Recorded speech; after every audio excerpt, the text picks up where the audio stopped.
দর্শক, এই দেখুন, এবার আমরা পুকুরের মধ্যে একটি ঝোপ এর চারপাশ দিয়ে আমরা জাল ছড়িয়ে দিয়েছি, যেখানে আসলে মাছ আটকা পড়েছে বলে আমাদের ধারণা।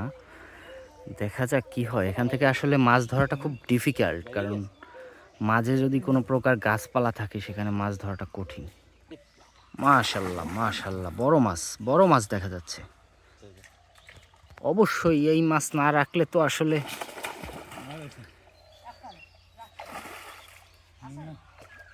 আছে এখন পর্যন্ত মা।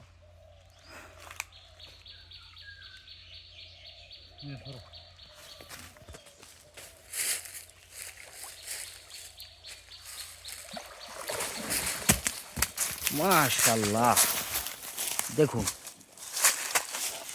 কত বড় মাছ।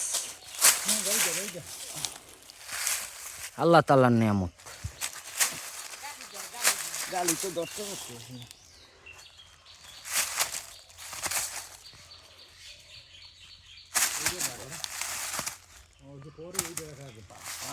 বাড়িগুলোতে